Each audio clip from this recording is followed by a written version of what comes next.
चलिए बच्चों, तो स्टार्ट किया जाए एक्सरसाइज 8.2। ठीक है, देखो बच्चों, क्वेश्चन 1 में क्या कह रहा है कि वैल्यू देखो, हमसे पूछा जा रहा है कि sin 60 cos 30 प्लस sin 30 और cos 60 की वैल्यू का सम क्या होगा। तो चलिए एक एक करके मैं सॉल्व करता हूँ, समझिएगा। ये एनसीईआरटी का एक्सरसाइज 8.2 है। तो ध्यान देंगे, क्वेश्चन 1 फर्स्ट में देखो दिया है sin 60 into cos 30 plus sin 30 into cos 60। Okay, तो देखो sin 60 जस्ट मैंने भी आपको बताया कि √3/2 होता है। cos 30 भी देखो मैंने बताया √3/2 होता है। sin 30 1/2 होगा और cos 60 1/2 होगा। ओके, तो आप इसे √3 इंटू √3 लिखोगे बाय 4 प्लस 1/4। तो आप देखो एलसीएम ले लो 4, तो 3 प्लस 1 ये क्या हो जाएगा 4/4 बराबर 1, ये आंसर हो जाएगा। ओके, चलिए सेकेंड में देखो क्या लिखा हुआ है 2tan 45 plus cos square 30 minus sine square 60। Okay, तो देखो 2tan स्क्वायर है 45, तो 2 इंटू टेन 45 की वैल्यू 1 होती है बच्चों, तो 1 का स्क्वायर हो जाएगा। cos 30 √3/2, तो इसका हम स्क्वायर लिखेंगे। माइनस साइन 60 भी √3/2 होगा, तो इसका हम स्क्वायर लिखेंगे। ठीक है ना, तो 2 इंटू ये 1 का स्क्वायर, ये 3/4 और ये भी देखो बच्चों 3/4 होगा। तो ये दोनों देखो कैंसिल हम लोग कर देंगे, तो यहाँ पर आंसर्स कितने आ जाएंगे 2 आएंगे। ओके, चलिए इसके बाद देखिए थर्ड में क्या दिया है इसका कि cos 45 upon sec 30 plus cosec 30। Okay, देखो cos 45 होता है बच्चों 1/√2, sec 30 जो होगा cos 30 का उल्टा है, तो cos 30 √3/2, तो ये 2/√3 हो जाएगा। cosec 30 sin 30 का उल्टा है, तो sin 30 होता है 1/2, तो cosec 30 हो जाएगा 2/1। ओके, देखो cos 45 1/√2, sec 30 cos 30 का उल्टा, तो √3/2 का 2/√3। ओके, और cosec 30 जो है sin 30 का उल्टा करोगे, तो sin 30 जो हो जाएगा 2/1 होगा। ओके, तो ध्यान देंगे यहाँ पर 1/√2, यहाँ पे एलसीएम हो जाएगा √3 और ये 2 प्लस 2√3। तो आप इसे क्या लिखोगे 1/√2 इंटू √3/2 प्लस 2√3। ठीक है, तो इसे आप लिख सकते हो √3/2√2 प्लस 2√6। ठीक है, चलिए इसके बाद हम लोग देखते हैं 4 नंबर। इसी में 4 देखो, 4 में क्या है क्वेश्चन बच्चों, sin 30 plus tan 45 minus cosec 60 upon दिया है sec 30 plus cos 60 plus cot 45। ठीक है, तो ध्यान देंगे फिर से sin 30 देखो क्या है √3/2, tan 45 1/1 होगा, और cosec 60 देखिए sin 60 का जस्ट उल्टा होगा, तो sin 60 √3/2, तो ये 2/√3 हो जाएगा। ओके, यहाँ पे देखेंगे sec 30 cos 30 का उल्टा, तो फिर देखो √3/2 का उल्टा 2/√3, cos 60 1/2 होगा और ये 1 हो जाएगा। ओके, चलिए इसके बाद देखो यहाँ पे एलसीएम 2√3 लेंगे। 2 गया तो √3 3, 1 से इसमें डिवाइड करोगे तो 2√3, √3 गया तो 2 2 4। नीचे भी एलसीएम हो जाएगा 2√3 और ये हो जाएगा 2 2 4, ये √3 और प्लस 2√3। ओके, 2 गया तो √3 ऊपर आ जाएगा और इसके अपॉन में देखो 1 है तो 2√3। देखो इससे ये कैंसिल कर देंगे, 3 में से 4 जाएगा तो -1 प्लस 2√3 और डिवाइडेड बाय हो जाएगा बच्चों 4 प्लस 3√3। आप इसको चाहो तो रेशनलाइज भी कर सकते हो या फिर यहीं पर आंसर छोड़ सकते हैं। तो ये 2√3 - 1 by 4 plus 3√3 into 4 minus 3√3 upon 4 minus 3√3। Okay, मैंने रेशनलाइज कर दिया। तो देखो 2√3 को 4 से करेंगे तो 8√3। ठीक है, और ये देखो 3 2 6 और √3 √3 3, तो 6 3 जा 18 माइनस 4 और प्लस 3√3, और ये देखो ए स्क्वायर माइनस बी स्क्वायर पे होगा तो 4 स्क्वायर माइनस 3√3 का स्क्वायर हो जाएगा। ओके, तो यहाँ पे देखो 8√3 और 3√3 मिलके 11√3 होगा, माइनस ये 18 और 4 मिलके 22 हो जाएगा, और ये 16 माइनस 3 3 जो 9, 9 3 जो 27 हो जाएगा। ओके, तो 11√3 माइनस 22, और यहाँ पर ध्यान देंगे ये आपका 16 माइनस 27, तो 27 में 16 घटा दो तो ये माइनस 11 होगा। आप इसे डिवाइड भी कर सकते हो, तो ये -√3 हो जाएगा और ये +2 हो जाएगा। इस तरीके से आप आंसर्स निकाल सकते हैं। चलिए, इसमें लास्ट जो क्वेश्चन है फर्स्ट में 5 नंबर, चलो हम लोग इसको भी देख लेते हैं।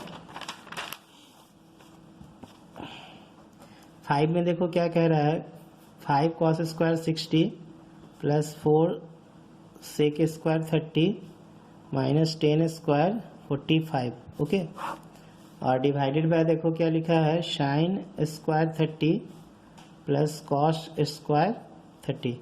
ठीक है, तो ध्यान देंगे 5 इंटू कॉस 60 1/2, तो 1/2 का स्क्वायर प्लस 4 सेक 30 कॉस 30 का उल्टा है तो √3/2 का 2/√3 का स्क्वायर हो जाएगा, और ये 1 का स्क्वायर होगा।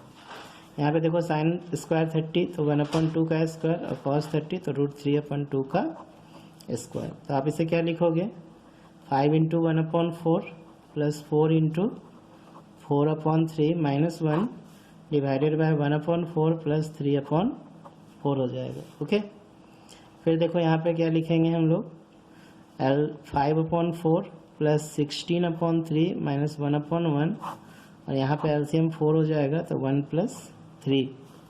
ठीक है, तो ये तो देखो 3 1 4 4 4 कैंसिल ही हो जाएगा ये पूरा। ऊपर एलसीएम ले लो, 4 3 जा 12 4 गया तो कितना बच जाएगा बच्चों, 3 5 जा 15।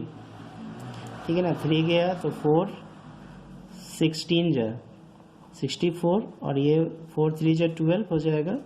अब बट्टा 4/4, तो 4 से 4 तो गया, तो ये दोनों को ऐड कर दो 15 और 64 को, तो 79 माइनस 12/12 हो जाएगा। ठीक है, तो 9 में से 2 गया 7, और ये 6 बचा बाय 12। इस तरीके से आप आंसर कैलकुलेट कर सकते हो। चलिए, इसके बाद हम लोग बच्चों देखते हैं क्वेश्चन नंबर 2 में हमसे बोल रहा है कि 2 10 30/1 + 10 स्क्वायर 30, तो इसमें सही ऑप्शंस इसमें क्या होगा, तो हमें इसके लिए इसे कैलकुलेट करना पड़ेगा, तभी हमें आंसर्स पता चल पाएगा। तो क्या किया जाए, ध्यान देंगे 2 10 30/1 + 10 स्क्वायर 30 हम लोग लिखेंगे। तो देखो इसे हम क्या लिखेंगे, 2 इंटू 10 30 1/√3 होता है, और ये 1 + 1/√3 का स्क्वायर करोगे तो देखो यहाँ पर क्या लिखना होगा हमें, 2/√3, और ये हो जाएगा 1 + 1/3।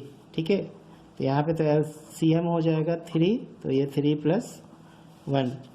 तो देखो इसे क्या करेंगे हम लोग, 2/√3 इंटू 3/4 लिखेंगे, तो ये देखो 2 2 जा गया, और √3 से 3 में √3 से डिवाइड किए तो √3/2। अब बच्चों देखो ये √3/2 की जो वैल्यू है वो किसकी वैल्यू होगी, तो साइन 60 की वैल्यू √3/2 होती है, कॉस 60 1/2, 10 30 1/√3, और साइन 30 10 60 √3 सॉरी, और साइन 30 1/2। तो यहाँ पे करेक्ट ऑप्शन जो होगा वो साइन 60 होगा। ओके, चलिए इसके बाद इसके सेकेंड क्वेश्चन को हम लोग देखते हैं। सेकेंड में देखो क्या कह रहा है कि 1 - 10 स्क्वायर 45/1 + 10 स्क्वायर 45 की वैल्यू क्या होगी। तो देखो 1 - 10 45 जो होते हैं 1, तो 1 का स्क्वायर हो जाएगा, और ये 1 + 1 का स्क्वायर, तो ये तो 1 - 1, और ये देखो 1 + 1, तो ये तो 0.2 बराबर 0। तो 0 की इसकी वैल्यू होगी, साइन 90 की होगी, 10 90 की होगी, कि साइन 45 1 और 0 0 ऑप्शन ही दिया है, तो डी नंबर ऑप्शन हो जाएगा, क्योंकि आप देख रहे हो डी में जो वैल्यू है वो 0 है। चलो इसके बाद हम लोग इसका थर्ड क्वेश्चन भी देख लेते हैं। थर्ड में देखो क्या कह रहा है कि sin 2a = 2 sin a। ठीक है, तो हमसे वैल्यू ए की विषय में पूछ रहा है कि क्या होगा। तो ध्यान देंगे, इसे बनाने के लिए हमें क्या करना पड़ेगा, साइन 2a बराबर 2 साइन a। तो हम लोग करेंगे क्या, यहाँ पर ध्यान देते हैं, यहाँ पे हम लोग को एंगल कंसीडर करना पड़ेगा। देखो बच्चों, यहाँ पे एक फार्मूला होता है जो शायद आपको पता नहीं है अभी, जैसे कि साइन 2a थीटा बराबर हम लोग लिखते हैं 2 sine theta into cos theta, जो हम लोग हायर क्लास में स्टडी करेंगे, क्लास 11 स्टैंडर्ड में। तो आपको क्या करना पड़ेगा, इसके ऑप्शन से ही इसका मिलान करना पड़ेगा। जैसे देखो, इसमें ऑप्शंस में दिए हुए हैं 0 डिग्री, 30 डिग्री, 45 और 60। तो आप 0 देखोगे तो साइन 2 इंटू 0, तो साइन 0 जो 0 होता है, ठीक है। और यहाँ पे 2 इंटू साइन a, तो साइन 0 अगर बैठाएंगे तो देखो ये 0 बराबर 0, ये दोनों सेटिस्फाइड कर रहा है, ठीक है। तो ऑप्शन ए ही करेक्ट होना चाहिए। 30 अगर आप बैठाओगे तो 2 इंटू 30 60 होगा, तो साइन 60 जो होते हैं √3/2 और 2 साइन 30, तो साइन 30 1/2, तो ये तो होगा नहीं, 1 बच जाएगा। 45 लिखोगे तो साइन 90 यहाँ पे आ जाएगा, साइन 90 1 होगा, और 2 इंटू साइन 45 तो 1/√2, तो यहाँ पे √2 बच जाएगा। फिर देखो 60 डालोगे तो साइन 120 और 2 साइन, तो फिर ये भी वैल्यू नहीं होगा, ठीक है, क्योंकि आपको 120 आपको भी पढ़ना नहीं है, ठीक है। हमें फर्स्ट क्वाड्रेंट में ही स्टडी करना है क्लास 10 स्टैंडर्ड में। तो इसका सही आंसर जो होगा बच्चों वो 0 डिग्री होगा, ओके। तो यहाँ पे 0 डिग्री जो है इसको सेटिस्फाइड कर रहा है। इसी तरह इसका 4 में देखोगे तो 2 10 30 अपॉन 1 माइनस 10 स्क्वायर, 30 का हमसे वैल्यू पूछ रहा है, तो हमें क्या करना पड़ेगा, वैल्यू यहाँ पे लिखो 10 2 30, तो 1/√3, और ये हो जाएगा 1 माइनस 1/√3 का स्क्वायर, तो 2/√3, और ये 1 माइनस 1/3 हो जाएगा। तो आप इसे लिखो 2/√3, और ये √3 में से 1 गया /3, तो 2/√3 बचेगा, 2/3 बचेगा ना। तो 2/√3 इंटू 3/2, 2 से 2 गया, देखो ये √3 आया, और ये √3 की वैल्यू जो होगी वो 1060 की होगी, क्योंकि यहाँ पे ऑप्शंस में 1060 दिया है, ठीक है ना। क्योंकि साइन 60 √3/2 होता है, कॉस 60 1/2, साइन 30 जो है 1/2, तो करेक्ट ऑप्शन ये 1060 होगा।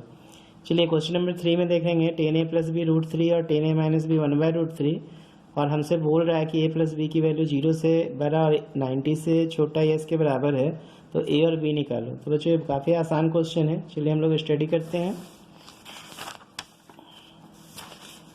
देखो क्वेश्चन नंबर 3 हमसे बोल रहा है कि 10a plus B is equal to √3 है।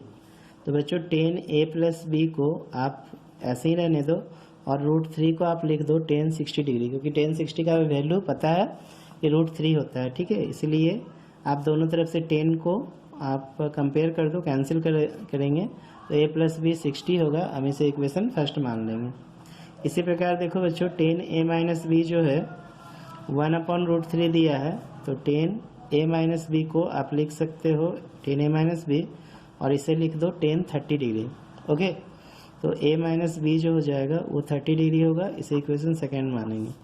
अब हमें क्या करना है कि एडिंग कर देना है इक्वेशन फर्स्ट और सेकेंड को, तो ये a plus B is equal to 60, और a माइनस बी जो होगा 30 होगा, तो b से b कैंसिल कर दो, तो 2a बराबर 90 इम्प्लाइज a बराबर जो होगा बच्चों 45 डिग्री होगा, ओके। तो फ्रॉम इक्वेशन फर्स्ट से हम b भी निकाल लेंगे, तो b बराबर 60 माइनस a होगा, तो 60 minus 45 is equal to 15 degree होगा। इस तरीके से हम लोग वैल्यू फाइंड करेंगे, ओके। आई होप आपको समझ में आया होगा। अब देखो क्वेश्चन नंबर 4 में ऑब्जेक्टिव्स हैं, तो हम लोग 4 क्वेश्चंस को देखेंगे। देखिए यहाँ पे बोल रहा है state whether the following are true और फॉल्स, जस्टिफाई द आंसर। तो बच्चों साइन a प्लस बी बराबर sine a plus sine B, ये फॉल्स स्टेटमेंट है, क्योंकि बच्चों देखो यहाँ पे a प्लस बी एक खुद में एक एंगल है, और ये a एक अलग एंगल है, b अलग एंगल है, तो इसका ये एक्सपेंशन नहीं होता है, ठीक है। हमें इसे आगे चल के हमें क्लास 11 स्टैंडर्ड में सीखना होगा कि हम कैसे साइन a प्लस बी का एक्सपेंशन करेंगे। तो जो साइन a प्लस बी का एक्सपेंशन होता है sine a into cos B plus cos a into sine B, but यहाँ पे ये sine a plus sine B दिया है जो कि गलत है, तो स्टेटमेंट गलत होगा। फिर देखो यहाँ पे कह रहा है the value of sine theta increases as theta increase. तो अभी जैसा कि हमने बताया था आपको शुरू में, आप देखो यहाँ पर साइन की जो वैल्यू है, हम थीटा इंक्रीज कर रहे हैं तो साइन की वैल्यू देखो इंक्रीज कर रही है, देखो 0 से 1 की तरफ जा रहा है, तो ये स्टेटमेंट करेक्ट होगा। फिर देखो the value of cos theta increase as theta increases, तो ये गलत हो जाएगा क्योंकि मैंने आपको कॉस का भी वैल्यू निकाल के दिखाया था कि जिस प्रकार साइन इंक्रीज करता है ठीक उस प्रकार कॉस जो है डिक्रीज करता है, तो ये स्टेटमेंट रॉन्ग हो जाएगा। तो देखो कौन कौन स्टेटमेंट करेक्ट हो रहा है, तो फर्स्ट जो है इनकरेक्ट है, ठीक है ना, रॉन्ग है, सेकेंड करेक्ट है, थर्ड इनकरेक्ट है। फिर देखो यहाँ पे पूछा जा रहा है साइन थीटा बराबर cos theta for all value of theta. बच्चों ने अभी बताया था कि यदि साइन थीटा कॉस थीटा के बराबर होता है तो थीटा के 45 डिग्री के लिए सिर्फ होता है, सभी वैल्यू के लिए साइन थीटा कॉस थीटा के बराबर नहीं होता है। इसका मतलब ये भी स्टेटमेंट फॉल्स होगा, ठीक है। और इसके बाद बोल रहा है cot is not defined for A बराबर 0। तो बच्चों कॉट 0 डिग्री का जो मान होगा, ठीक ना, कॉट 0 डिग्री की जो वैल्यू होगी वो किसके बराबर होगा, तो tan 0 का देखो उल्टा होता है। तो मैंने अभी जस्ट आपको बताया था कॉट 0 का देखो कॉट 0 इन्फिनेटिव होता है, इन्फिनेटिव लिखो या आप इसे नॉट डिफाइन भी लिख सकते हो। इसका मतलब ये स्टेटमेंट करेक्ट है, ठीक है ना 5। तो आई होप आपको ये सारा क्वेश्चन समझ में आया होगा 8.2 का। तो इसके बाद हम लोग देखेंगे बच्चों trigonometric ratio of complementary angle. तो कॉम्प्लीमेंट्री एंगल में देखेंगे कि यदि a प्लस बी 90 डिग्री है और यदि हमें साइन 90 माइनस थीटा की तरफ बढ़ना हो, ठीक है ना, क्योंकि अगर मान लो एक एंगल थीटा है उसका कॉम्प्लीमेंट्री 90 माइनस थीटा होगा, तो साइन 90 माइनस थीटा क्या होगा या कॉस 90 माइनस थीटा क्या होगा, इसके विषय में हम लोग नेक्स्ट क्लास में स्टडी करेंगे। तब तक के लिए आप एक्सरसाइज 8.1-2 को प्रैक्टिस कर सकते हैं। Okay, thank you.